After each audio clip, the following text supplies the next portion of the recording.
Good afternoon, everyone, and welcome to Stock Market Today. It's Coram and Carson here with a breakdown of the action in today's session and a look at the week where we did see a notable change in tone, Ed.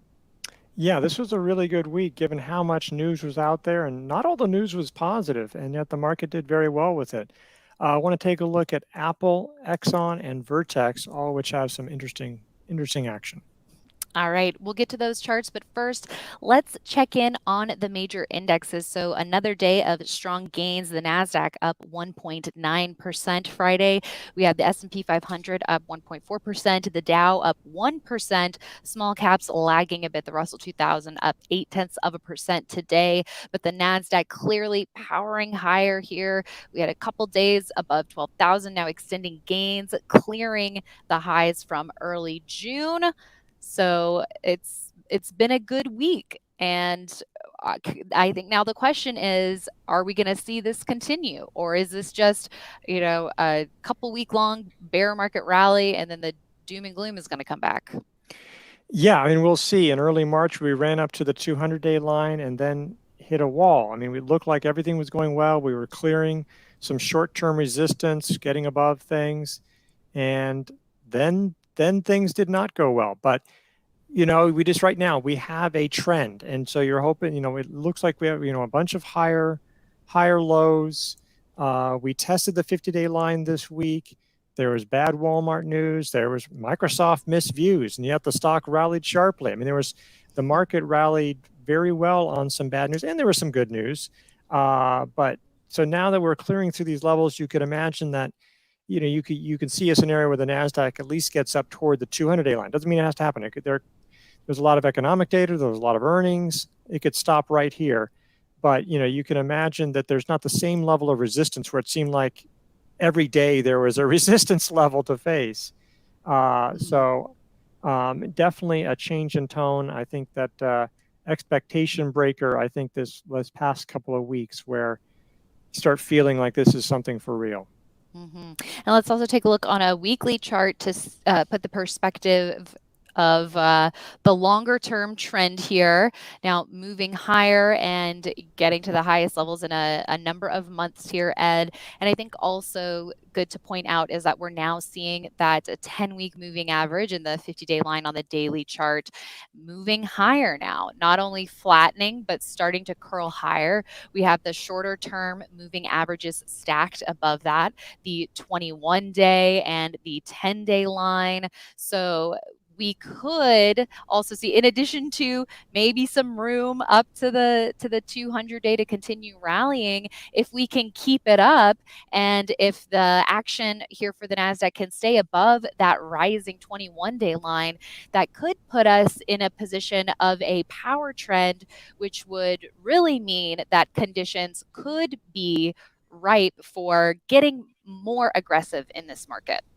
Yeah, and that'll be key because I think people should be like adding exposure, but still gradually. We'll talk about that more.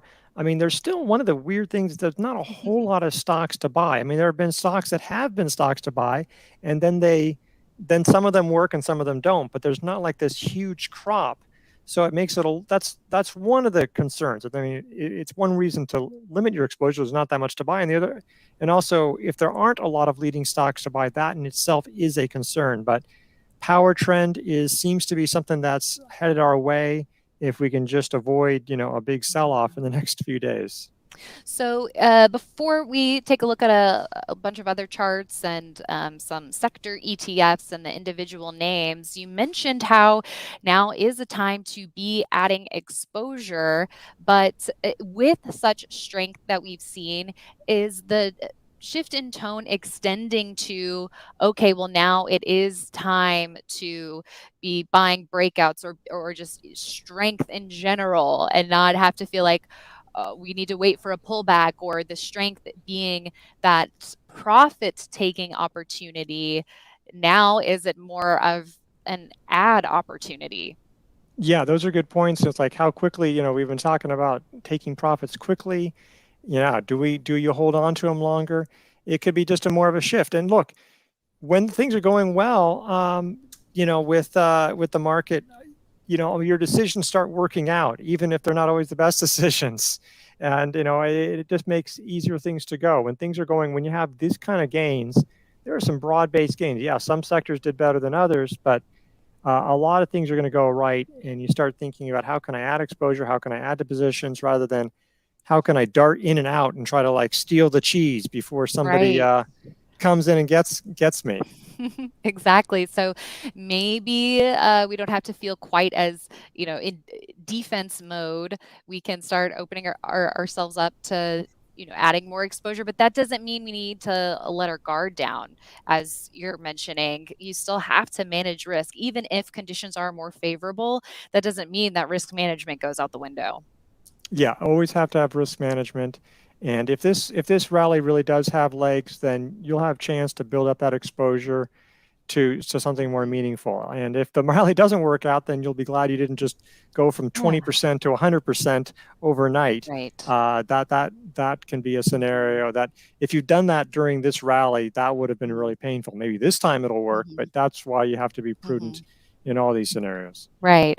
Because in past bear market recoveries, it's not immediate that you're going to automatically see all of these perfect setups and breakouts left and right. It could take a couple of weeks anyway. So we don't want to get too aggressive too quickly, and maybe settle for not the right setups just for the heck of getting exposure. So having some of that patience, I think that's a really great reminder, the patience and discipline. And of course, I'm saying this for myself too, Ed. Oh yeah, I understand that. Okay, well, let's move on and take a look at the S&P 500 moving higher. It's closing in on its late May, early June highs. Any concern there about that being a place that we might see the S&P hit some resistance? Absolutely. It absolutely could be an area of resistance. I mean, the Nasdaq moved above it, but there could be a lot of things that hit here.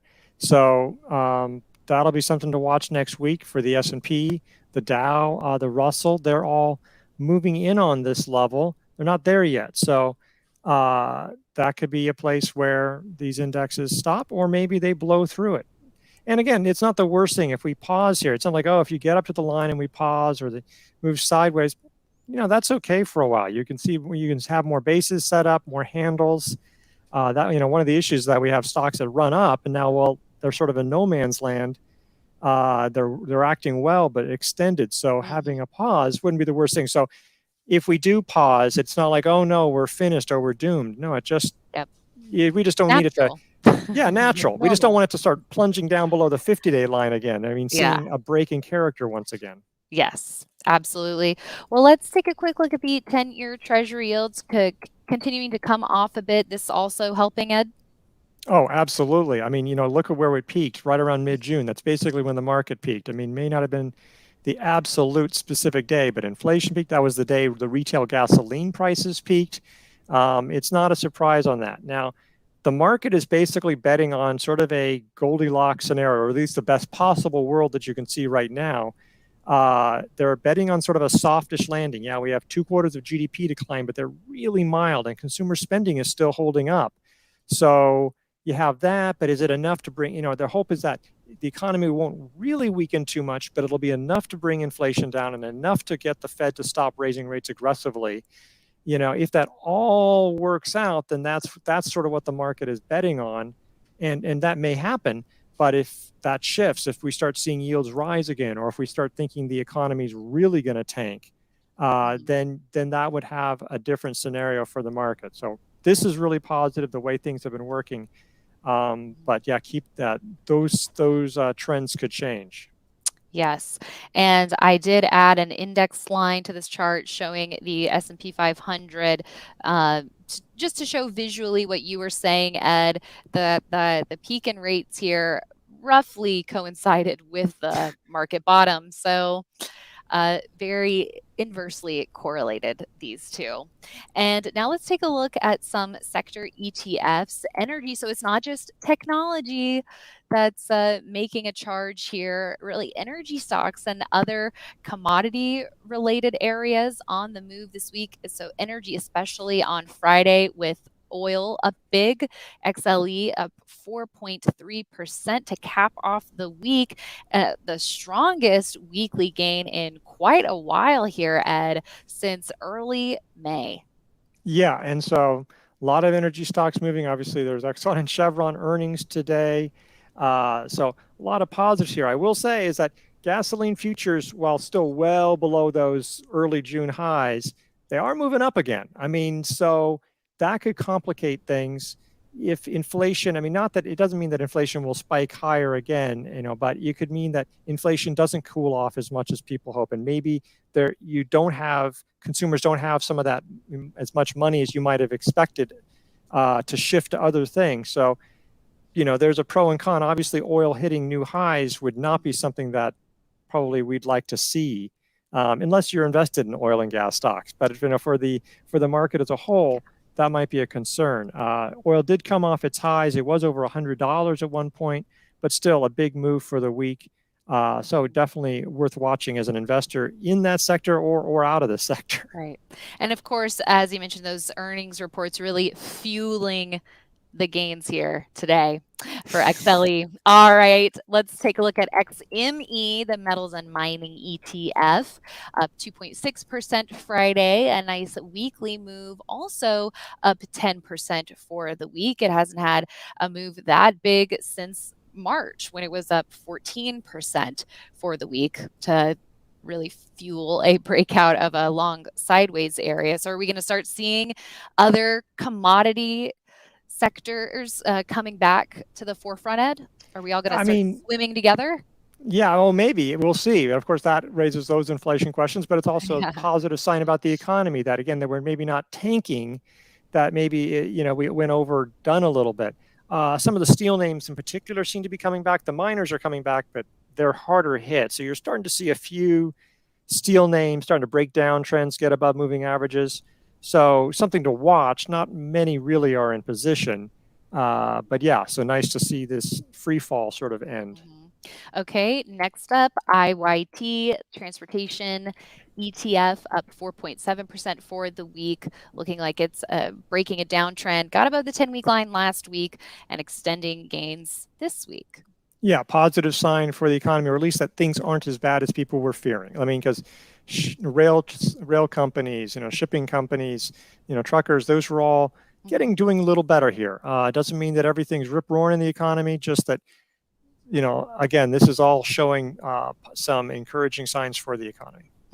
Let's also check in on the chips with a look at SMH, up 4.6% for the week. It's fourth week up in a row, which it hasn't done that in a very long time. Looks like it was last fall, that it was able to have a similar weekly win streak. But this looks also, Ed, like a break of a downtrend that happened just this week for chips.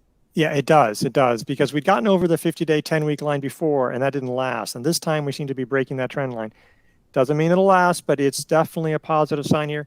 Still well below the 40-week line, the 200-day line. And there's not a lot of stocks above the 200-day line. I mean, there's a few, but some of those have earnings in this coming weeks, which makes it tricky. So that's one issue just in general, I would just say for investors, is that while we don't have the same big earnings, there's still a lot of earnings out there that could interfere with the stocks you might want to buy or the stocks you already own. But yeah, so it's really important to have chips involved in any rally. Just can't have many market rallies without chips taking a real, positive measure part in it. Yeah. And your thoughts on the sector's performance this week in light of reports that we had from names like Intel, Qualcomm, so a lot of big names in the group. More earnings reports, as you mentioned, coming next week, but we did get some pretty big names reporting this week. Yeah, I mean, they were great. No, there were some really good reports, but yeah, Intel was just horrible. And obviously that's not a leader, but it was really bad. And Qualcomm, that was not positive, and that would have been one of the chips, that would have been among the really big chip makers, one of the only ones to sort of flirt with the 200-day line. That did not come off well.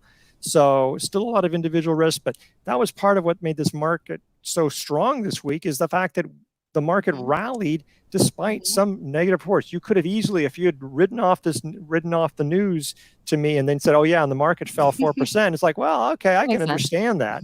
I mean, not that you would I'd be sure of that or anything like that, but it wouldn't have seemed crazy. So the Yeah. fact that the market and chips here in this case did so well despite some bad news by some industry giants, Mhm. really impressive. Yeah. And two more ETFs to sneak in here. And I'm adding this one in, Ed. I got to look at Solar. this one. You're right. Yeah, I feel like we gotta take a look at solar because this is on, growthy area that just really surged this week, up almost 20%. So flashing a lot of leadership qualities. We had earnings from Enphase and First Solar. We're gonna get more next week. We've got Solar Edge coming up, but this is a pretty big statement here. It doesn't mean it's going to last, but a big statement here from solar this week. Yeah, there is also this green power legislation that seems to be coming through that hadn't, sort of a surprise Wednesday night. So that really catapulted things as well. It already gotten with Enphase. So TAN just took off. First Solar earnings, the outlook was very strong from First Solar. So there was an opportunity to buy sort of around Wednesday, Thursday, and now a lot of them look extended, but definitely something to watch Mhm. with the earnings. There may be buying opportunities that may set up again, down the road, Right. or form just a pause, for a few weeks. Definitely should be looking at, because this is a growth area that is doing very well. It's unfortunate it just sort of had this brief moment, didn't have a lot of opportunities to get in, and then Yeah. then it was there, and then it was gone, but looking very strong.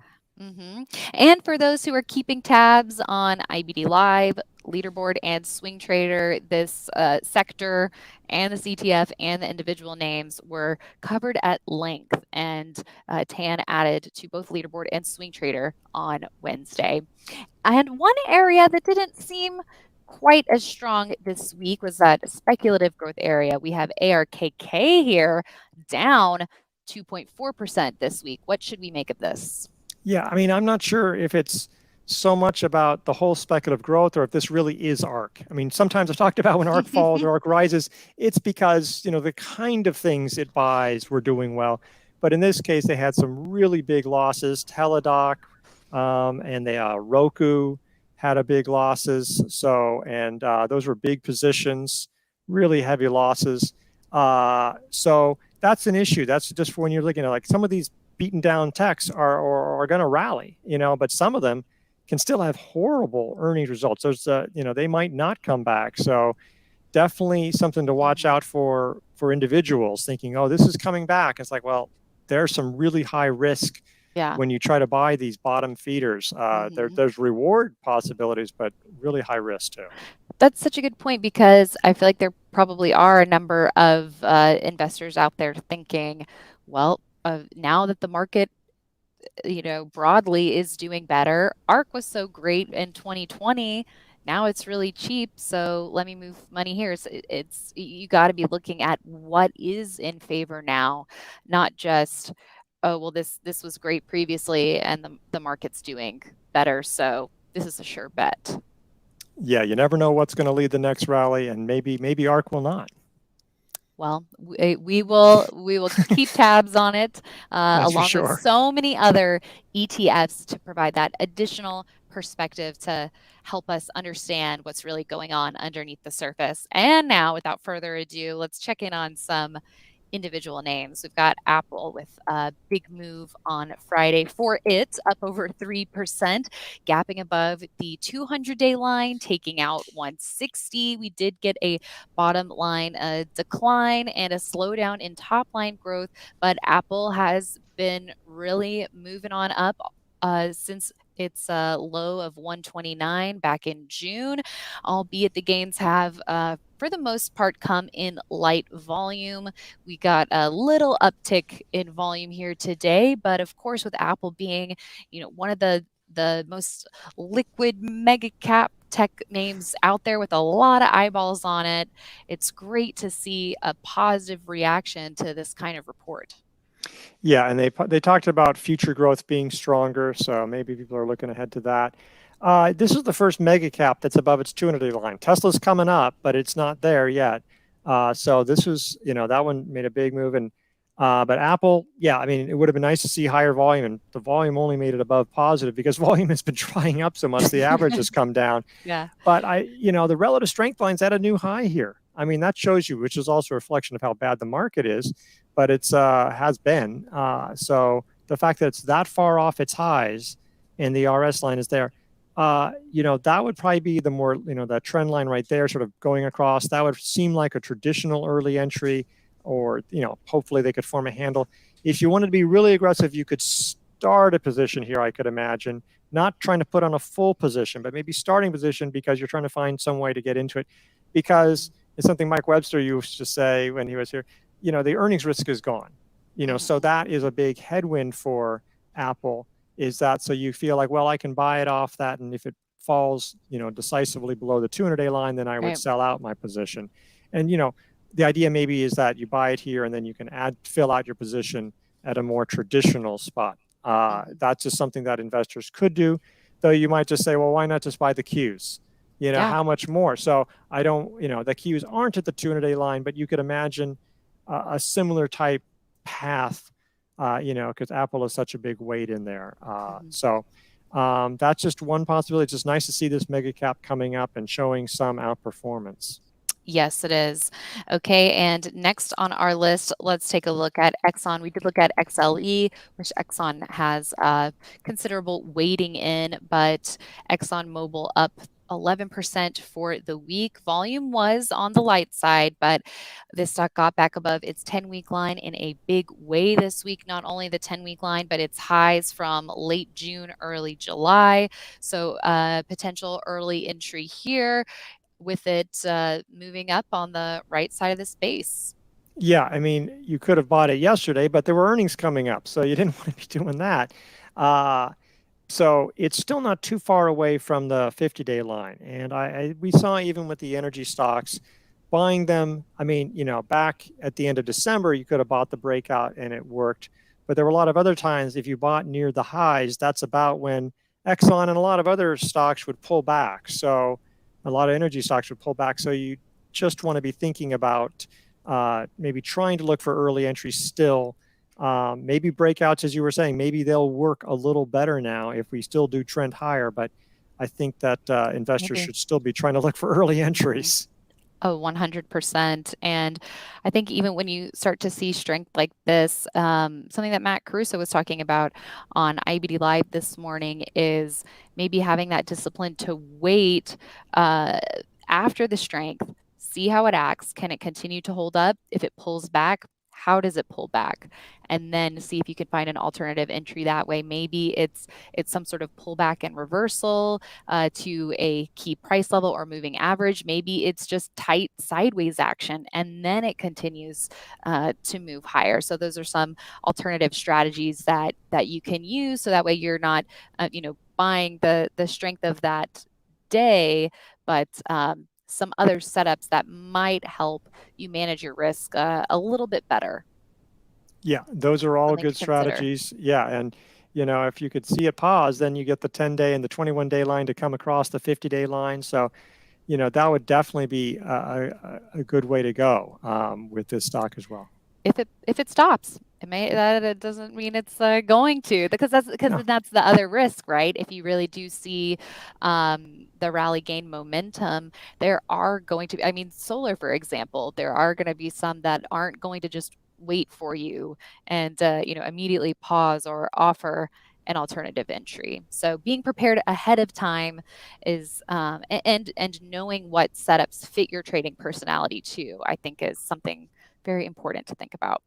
Yeah, it's absolutely. And just know what kind of market it is. If this is a better market, then you might be thinking you want to get in rather than waiting for the, I Yeah. mean, right, for the last few months, it's like, I'm waiting for the pullback because there's going to be a pullback, right? And, Right? Yeah. I don't think we're Maybe going it's to different now. maybe everything's different. I don't know. We'll see. Yeah. All right. And last but not least, let's take a look at Vertex Pharmaceuticals.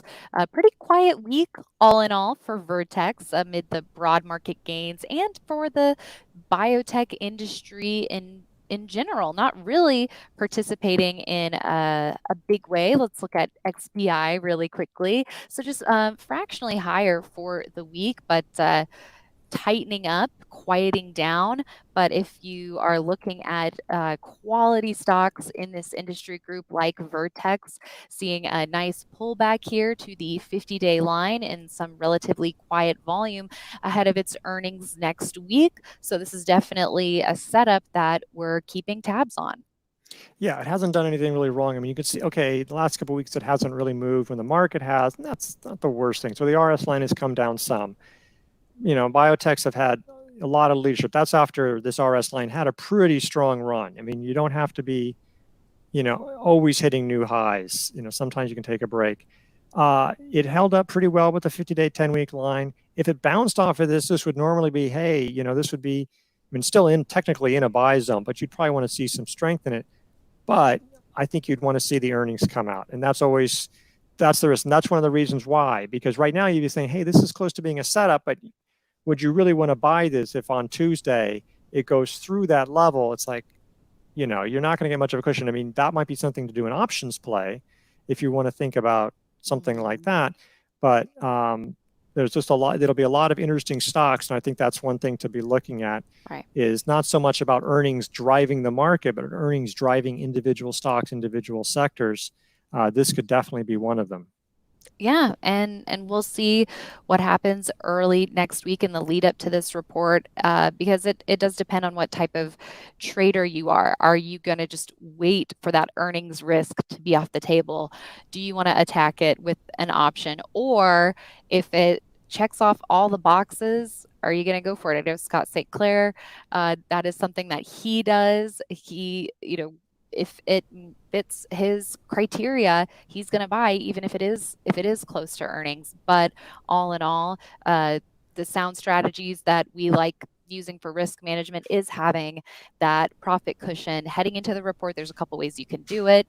Maybe it's 5 to 10%. Maybe you're looking at the options market and seeing what kind of expected move the options market is pricing in. Those are some of the tools that can help you. But no matter what your trading style is, making sure that you're aware of these stocks setting up ahead of their earnings report and doing your homework is something that is going to help you find the ones that potentially will move into a buy zone on the report, or provide an actionable opportunity, because that's what we saw with the solar stocks this week, right?